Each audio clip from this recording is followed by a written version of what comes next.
So, we're here today to talk about nonverbal communication. Nonverbal communication will make or break your interactions in the business world. This may seem like an audacious statement, but all of us understand this very unconsciously deep down inside. But for those of you that don't believe me or are more rational or logical, let's get into some numbers to kind of give you an idea of the importance of nonverbal communication. As human beings, we are capable of emitting over 700,000 different nonverbal signals. These 700,000 signals include 5,000 hand gestures, 250,000 facial expressions, and 1,000 different postures. So, here I am up in front of you, and in 1 minute of conversation, I'm giving off 10,000 different nonverbal cues. So I've been up here for about 30, 40 seconds, right? Can anyone tell me the 6,000, 7,000 nonverbal cues that I've given off in the last 30 seconds? No? Not yet? Okay. So, why can't you tell me this? Well, this has a lot to do with how we process the world and what we remember best. As human beings, we experience the world mostly visually. Everything that we experience, 82% of it, we see, while we experience the world 11% of the world orally, when using our ears. And we only experience 7% of things with our other senses, touch, taste, smell. So, 82% of what you see, of the world you experience through your eyes. Anyone have a photographic memory here? Can you remember exactly everything that you see? 100%? If you read a book, you can tell me every single word on the page? No, exactly. That's because you only remember 20% of what you see. You only remember 10% of what you hear, but you remember 80% of what you both see and hear at the same time. That's why it's important for when I'm up here talking to you guys, not to stand here in a monotone voice and just talk at you. When I move around, it helps to connect everything that I'm saying with my body language. Why is this important in the business world, though? This has a lot to do with first impressions. When you meet someone, they judge you in the first 7 seconds that you meet them. In 7 seconds, you can't really say that many words, right? So unless you say something phenomenally stupid in the first 7 seconds, it has a lot to do with the thousands of nonverbal cues you're giving off within the first couple seconds of meeting someone. And that will really make or break your first impression. Furthermore, the effectiveness of communication depends in large part on body language, 55% in fact. Furthermore, 38% of the effectiveness of communication depends on your tone of voice, which, by the way, is another form of nonverbal communication, as Moacir will explain here in a minute. In the end, only 7% of the effectiveness of the communication of what I'm doing in front of you depends on the words that are coming out of my mouth. So, that said, we've chosen 9 different types of nonverbal communication, and we're going to explain the concepts and kind of give you an idea of why they might be important during your daily activities in the business world, or just talking to anyone in common. Thank you, Morgan.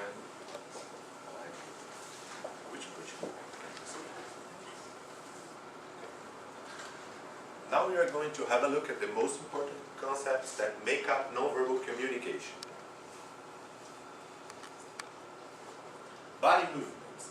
Body movements can be used to reinforce or emphasize what a person is saying, in addition to offering information about emotions and attitudes.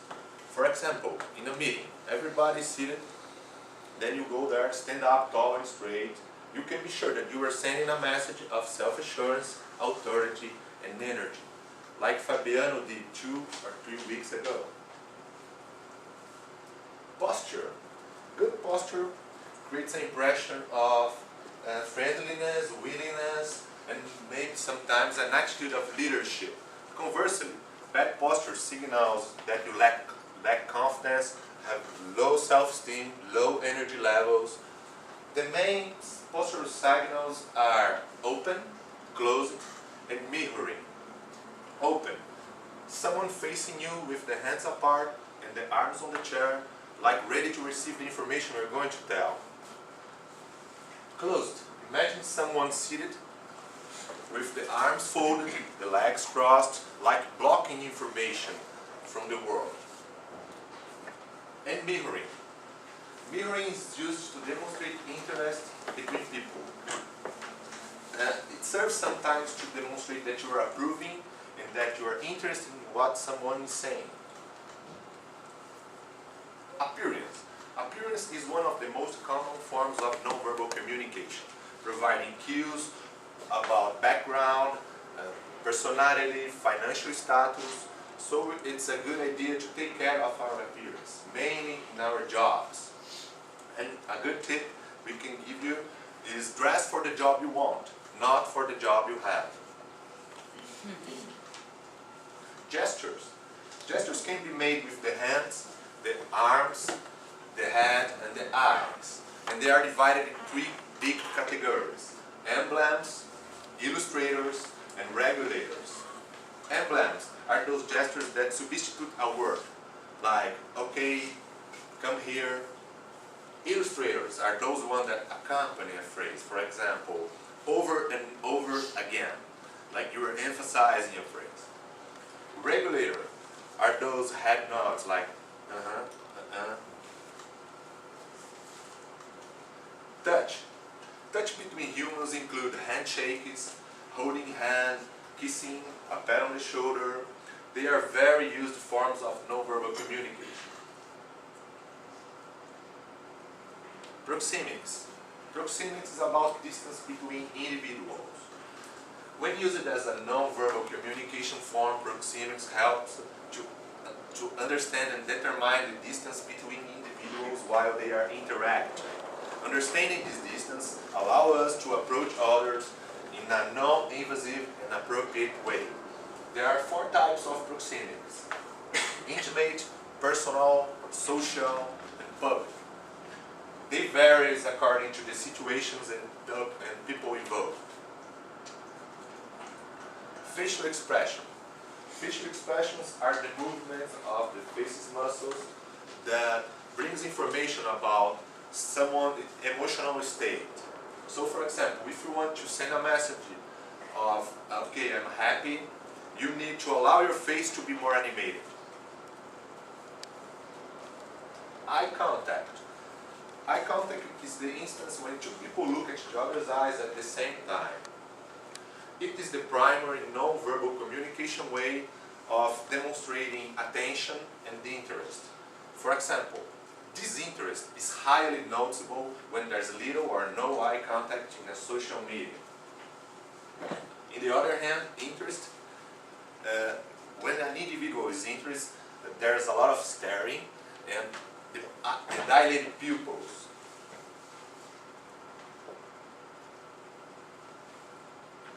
Voice tones. Voice tones are used to modify the meaning, convey emotion, and bring impact to your words through volume and intonation. These signals help to bring feelings in what is being said. For example, when you emphasize a word in a phrase, depending on the word you emphasize, you change absolutely the meaning of the phrase. So, before we go into talking about some practical examples, some things that can help you in your business world and your daily activities, I want to talk about some really quick body language and nonverbal faux pas, things that you should absolutely avoid.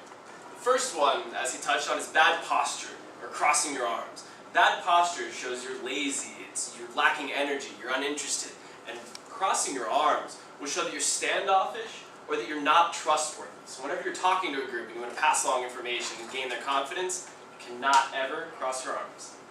Another one is something that your parents have probably told you ever since you were a little kid, and it's so important that Pink Floyd even talks about it in one of their songs where they yell, "Sit still, lad." It's fidgeting. You can't fidget. What is fidgeting? It's twirling your hair, tapping your fingers, tapping your feet on the floor. This shows, again, weakness and a lack of confidence in what you're doing. This is another big one. A lot of us do this almost unconsciously. It's rolling your eyes when somebody says something stupid or exasperating or frustrating.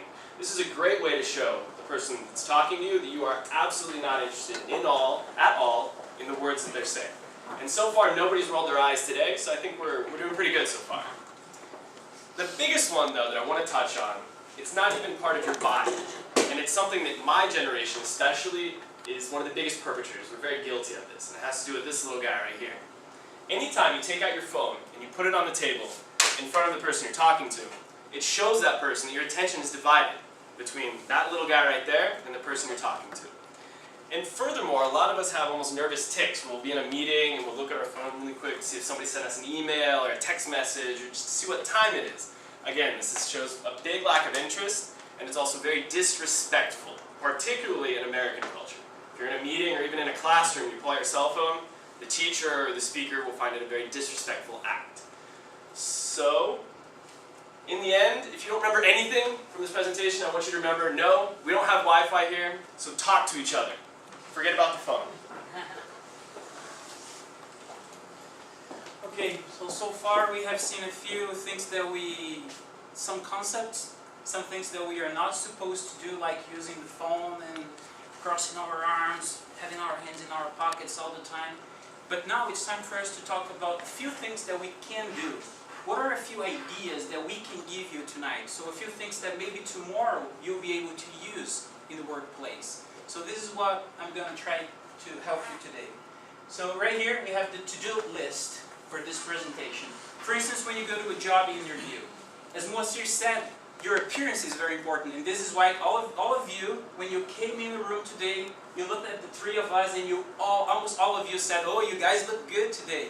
Why? Because we have this presentation, and we thought we might dress well for the presentation because we are talking about nonverbals, and this is something that is very important.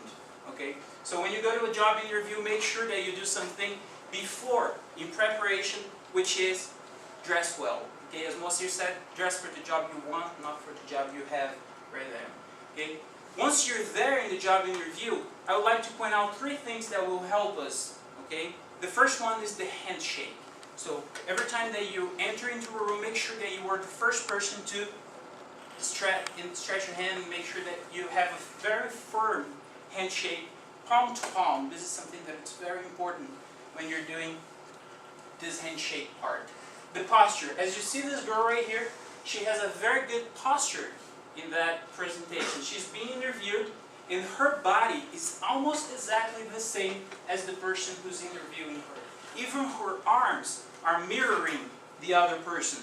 So make sure you try to avoid the Italian that all of us, we have inside of us. Sometimes we are nervous and we try to have like big movements with our arms. So make sure that you do something that is very similar with the person that you're talking to. And the other one is something that I'm trying to do here, which is look in the eyes of everyone that you're talking to. Sometimes you're being interviewed and there's more than one person in the room.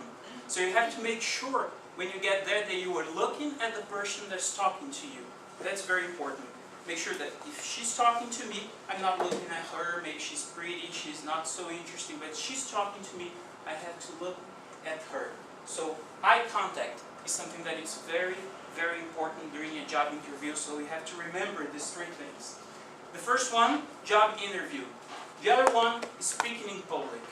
We all have chances to do that, in class or maybe somewhere else. During our job, maybe we have to present something to our boss or to the body of the managers in there. So Adolf Hitler, for instance, every time that he would address his people or the German youth, as it was in this case, he always had the palms of his hand down. And this shows that he is in command. Okay? So how many times we are speaking and we have this? We have our hands like this showing people.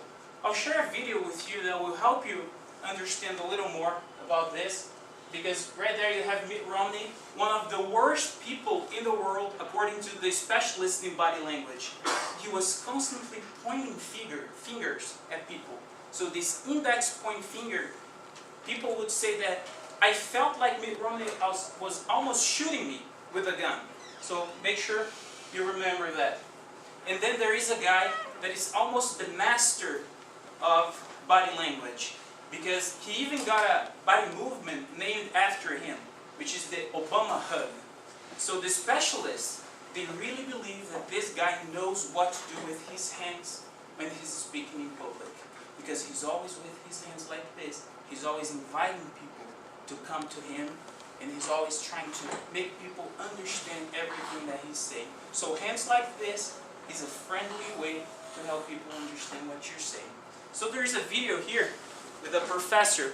It's part of a TED Talk. I only took 2 minutes of it, and I would like to share that with you.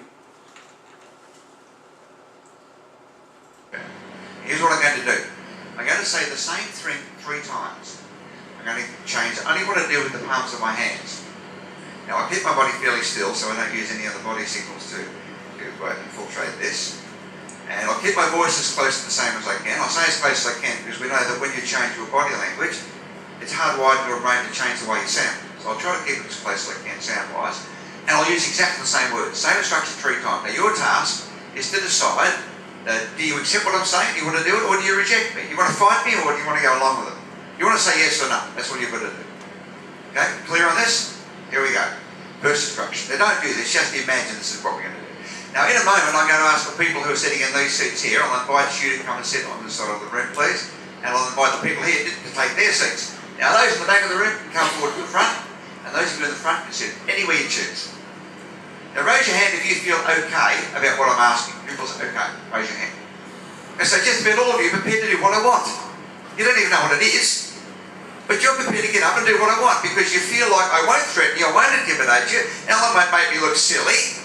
This could be a bit of fun. That's what your mind's thinking because I use a signal that appeals to your ancient brain. Let's try the second instruction. Same words, same voice, changing only the palm. Here we go. Now I'm going to ask the people sitting on this side of the room here, I'll invite you to come and take these seats. The people there, you can So sit over notice here, now please. he's changing the palm of his hands. The first one was open and now palm down. Give me a word that goes with this. What do you feel like? A word. Okay, who feels like you're getting an order? Raise your hand if you've got an order.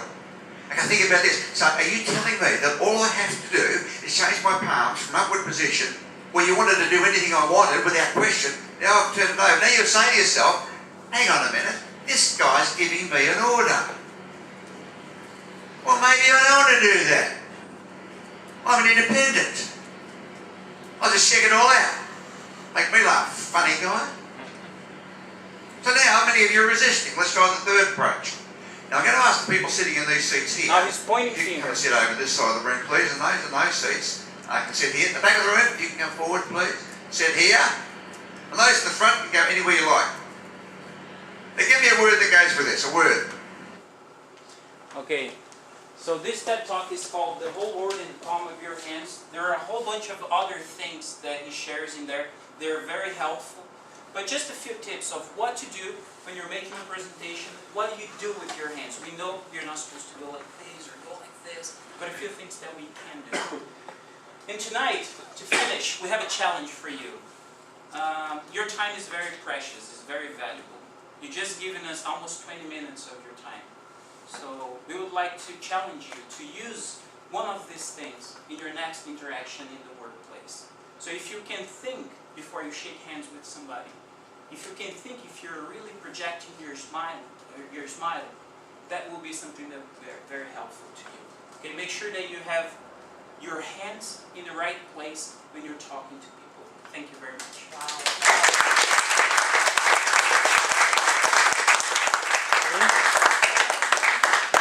18 minutos. One? 18 minutos, diga. That was the plan. So we have 2 minutes for questions if you guys want to ask any questions. Any questions? No. Question? No? Great. Valeu, gente. Próximo.